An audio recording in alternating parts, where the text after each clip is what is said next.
So, Bill, would you like to introduce I am absolutely going to do this because let me tell you something. You know, I'm a huge baseball fan. The owner of the radio station, by the way, isn't a big baseball fan, but I am. And what do you do in the 8th, 9th innings? You bring in your closer. You bring in the guy that is going to close this thing out. That is going to get things done, and that's who we have here, Mike Cook. Because this is phenomenal. This guy right here, at the age of 14, had 3 jobs downtown Mooresville where he worked shining shoes at the Bostonian barber shop, handling cleaning and maintenance duties at W.H. Leonard, and then serving concessions at the State Theater.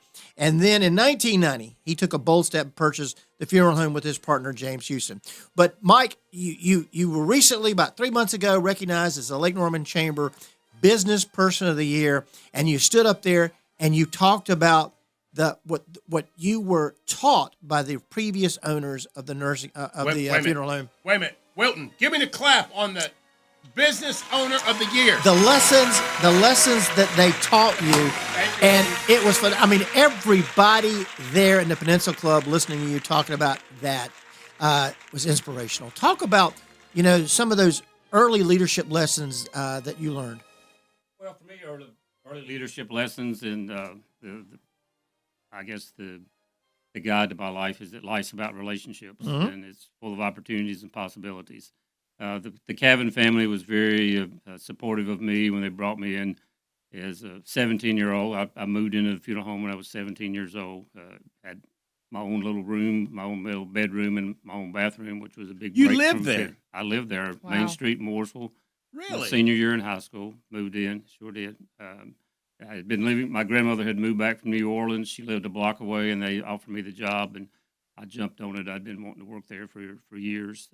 My uncle died when I was 9 years old and got interested in funeral service at that point. But, the Cavins, and it's a thing that I really try to do every day is the experience that we provide, with families. Whether it's through our funeral home or through our pet crematory or, whatever we do, it's, the particularly Courtney Cavin, everybody knew him as Smokey. I mean, he's like, to be a good funeral director, you do the best job that you can. But at the end of the day, I like the nickname, Smokey. Smokey Cavin. Yeah, I think it was a nickname from a comic strip or whatever. But then he smoked like crazy. Sure did. My kind of man. Yeah, sure did. But the comment was, a good funeral director is one when the service is over, they don't know that you've been there. Yeah. So it's supposed to be about the experience that the family has, not about you. It can't be about your ego. It can't be about the fact that you're driving the Cadillac and you've got the suit on and that type thing. It's that you've served that family, you've served them well. I've told you that the thing that you and Sam James and John Kepner and even Jim Cooper down at Hospice, the role that you play with families in that time, and even if your grandmother is 101, you still are going to have a grieving process, and the comfort you provide, the service you provide. Joe and I were talking about when he lost his dog. Pet Pilgrimage came in and took care of his animal, and he called me up. He said, "Bill, you're not going to believe this. They pulled up, put him on a gurney. It was like a real person. The care that they gave," and I said, "It was Pet Pilgrimage, wasn't it?" He said, "Yeah, that was them." But I mean, the care that you provide and the service is just immeasurable. Well, our pets are part of our family. Y'all were talking about your dogs before we came on air. I mean, I should have thrown Angus into the loop there. I mean, he wouldn't have been selected. She didn't pick mine. But Angus is the only dog. Move on from that, Mike. But it's a sore subject around this table. But I know she probably. I'm going to be buying her more wine, more drinks. I'm going to work on it all year long. But I have to put out here, I just the audience needs to know that my Angus, he's my little rescue poodle. But he is the only dog that's ever been on the cover of the American Funeral Director magazine.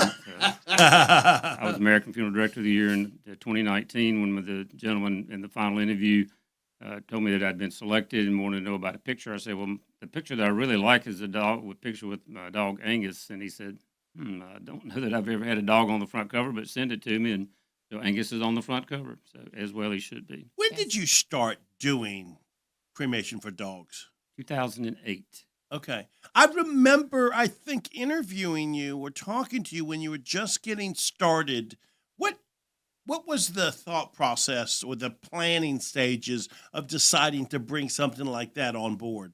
Absolutely good question. In 2004, we had made the decision to put in our human crematory. At this point, we're the only funeral home in Iredell County that has its own crematory, and I was kind of told at the time that I might need to check my thought processes here as why I would invest in a crematory in a traditional area where people were being buried and that type of thing. But it was the right thing to do. But the gentleman that I was dealing with two different companies about buying the product and buying the crematory, and decided on one. The other guy was very cordial about it, and he said, "Well, maybe I'll get back with you on something later on." Long story short, I went to a funeral directors convention, and while there, he approached me and he said, "Have you ever thought about a pet crematory?" And I'm like, "No, can't say that I've ever thought about a pet I'd never crematory." heard of it till I met Yeah. you. And he said, "Well, I'd like for you to consider it. We feel like that it's going to be there's a need there, and that you have a good operation with on the human side. I'd like for you to consider it." I said, "Okay, I'll give it some thought." Within a week, I'm going to Denver to see a family about funeral arrangements. I'm going out Highway 150, and just before I get to the lake, there's some nice developments over there, Queens Cove, that type thing. Well, a guy's coming up the road there, towards 150 on his golf cart, and sitting beside of him is not his beautiful wife, but his dog. And I'm thinking, there are people at that time I didn't own a dog. I had a cat, but no dog. So I'm thinking maybe Lyle's got something going on there. So I gave it some more thought and ended up calling and got some information about it. And that's the kind of And what I want people to hear is this is a real major business decision, right? At first, whether to do the crematoria and then to do it for pets. I mean, these are big business decisions that you have to make that are major financial additions to your operation. Major financial and dealing with the banking industry. I mean, it's at the time that we were doing this, it was something kind of new, and your bankers are like, "Are you really sure that that this is going to work?" And didn't have a whole lot to go off of it, other than we felt like it was the right thing to do, and it has certainly turned out to be the right thing to do. Mike, if you could go back in time to that 17-year-old that started at Cavin Funeral Home, what bit of advice would you give him? Follow your heart. That's your passion. Whatever your passion is, go for it. And I know some people say that it's maybe not possible to know at 17 what you want to do for the rest of your life, but I felt like at that time, that I did. Yeah. You and Randy Marion are really close friends. Randy asked when we found out that you were going to be, he said, Can I play a part in giving that out? And we said, sure, King. you could absolutely do that. But you and Randy Marion are two people who have really, really given back, not just in Mooresville, but throughout the Lake Norman region, given back. Why is community service so important to you? Well, community service is important, to me because I want the people that are here to be glad that they're here. I mean, I talked with a family earlier today that they're from Pennsylvania, and the gentleman that I was talking to was kind of at the end of the conversation. He said, "You just made me really feel welcome," and even though they haven't lived here that long, and I think that's a big part of it. And I go back to the days in Mooresville when you go downtown at 5 o'clock on Saturday afternoon, and it was like a ghost town. Particularly after they tore Belk and everything downtown before the Citizen Center was built. And I just really feel like that we've been blessed as a community, and the right thing to do is to invest in that community and to give back as much as we possibly can. So, Mike, I'm curious. A guy that's successful, you've had plenty of accolades over the years. What does this Businessman of the Year for Lake Norman Chamber mean to you? How does that fall in all of your successes over the years? I tell you, it's one of those things that you, particularly at my age, I don't mind saying I'm 72 years old, and a lot of people my age have retired, or I work 7 days a week, and I don't look at it as going to work. I go in to help people, but Don't tell me you still live in that one room. no. I'm You got another 17-year-old that you're teaching at. That's right. I wish, but we go back to the days nobody has to stay there every night at the funeral home, but that's a good thing too. But it meant a tremendous amount to me because we've always been involved in the whole area, and for someone to like Randy, who nominated me, to feel like that I was worthy of that because of the journey that we've been on in serving this community. It meant the world to me. And Randy and I are personal friends and have been for a number of years. I mean, we're both Shriners and Masonic Lodge, things of that nature. But more than that, we refer to each other as we're brothers from another mother, and we mean that. Have opportunity to share time together, whether it's going to a Duke basketball game or different things that we do, and it's just it's a good thing that we're able to do. Did you go to college and then come back to the business? You don't have to go back to 1962, but kind of give me a little background. Well, I got out when I did graduate from high school. The funeral home didn't have a full-time job for me, and my business math teacher had recommended me for a job at the bank next door, which at that time was still the First National Bank of Mooresville, now Bank of America. But Jack Duffy was the time payment guy there in town, and he had called the school for her to recommend a male student. I don't guess you could do that. They're telling me on social media you don't look 72. I don't know who they are, but can I get a number? Our cameras take away 10 years instead of 10 pounds.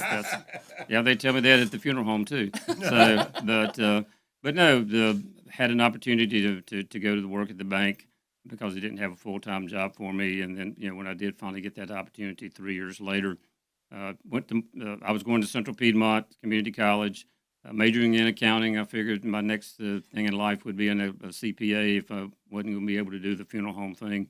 But then when that door opened, it was like, go back to Smokey Cavin. He was in North Carolina. We have Fayetteville Technical Community College. They have a funeral program, and Mr. Cavin had helped get that. I didn't know that. That's interesting. And Courtney Cavin was instrumental in getting that started. And now community colleges throughout the country have funeral programs. But he said, I don't want you to go that. He said, I want you to go to a school like Cincinnati to where you're going to get really hands-on experience. He said, I want you to come back seasoned and know what's going on. Not to take away from Fayetteville Tech, but I followed his lead there. And then, in coming back, it was kind of disheartening that 9 months after I graduated from mortuary school, the Cavin family sold the funeral home to a corporation out of Houston, Texas called SCI Service Corp. They own McEwen Funeral Home in Charlotte, Bunch Johnson in Statesville, over 3,000 funeral homes. So it was really discouraging to me, a young man who was hoping to someday to own his own funeral home, and particularly Cavin Funeral Home, that for them to sell it. So I did a little career path change after that. I stayed for a couple of years, and then maybe I told that in my story, but for 9 months I sold cars at Safety Chevrolet and starved to death. And then for 3 years after that, I sold insurance for 3 years and really starved to death before I had an opportunity to come back. Joe, I haven't told this story, but we had 3 judges that judged the Business Person of the Year, and it came down to 3 nominations. And I had a judge that selected this particular person. Then I had somebody that selected this particular person over here. And so the last judge was Jeff Tart. And again, it was you were tied with this other individual. And Jeff Tart read the first one. He went, "Oh, this is really good." Then he read that second one. And said, "Oh, this is really good." And then he read that one, and he said, "Oh, this one reads like a movie script." He said, "This really reads like a movie script." And he said, "This is it." Who did you want? I said, "No, it isn't who I want." But Mike, that was I thought a high thing coming from Tart, because that's somebody who's been our mayor, our state senator, very successful entrepreneur in his own right, and CPA and an auditor of business. Yeah. He knows what he's looking at. Yeah, he just said this could be a movie. This could be a movie. Well, I appreciate that. And it was really an honor for us because, as you are aware, from the time we bought the funeral home in 1990, I remember John Cherry came to me about membership, and we've been a member of the chamber ever since that, because we are totally believe in the concept of what you and the Lake Norman Chamber does. And as a small business owner, we need that support. And I've had the opportunity to serve as president of the chamber at Mooresville, South Iredell. And when people say, "Well, I don't know if I'm going to keep my membership or not, I don't see what the chamber's not doing anything for me." And I said, "Well, how many business after hours you been to, or how many of this, that, and the other?" And most of the time, it's like, "Well, really," I'm like, "You got to get involved. I mean, for it to really be meaningful to you and to help you, and for you to be able to help others, you had to show some leadership." Mike, we've only got about a minute and a half or so. Sure. Give some advice for some young kids that are thinking about getting started and they have that love affair. Maybe it's not in cremation, but it's in something. Sure. Right. What advice would you give them? Well, and I'm looking at with a grandson, come along to, follow their heart. If there is something that you're passionate about, I have a granddaughter that just finished her first year at UNC Chapel Hill. She's going to be a nurse, and she did that. She went and talked to some people. She was a CNA by the time she graduated from high school. So I would encourage a young person to find somebody, and if they can hook into a mentorship kind of situation, to do that. Thank you. Yes, Thank sir. you, Mike, so much. And congratulations, sir. Well, I appreciate this. It's an honor to be here today. Thank you. Thank you. Now you see why he was my closer? I do.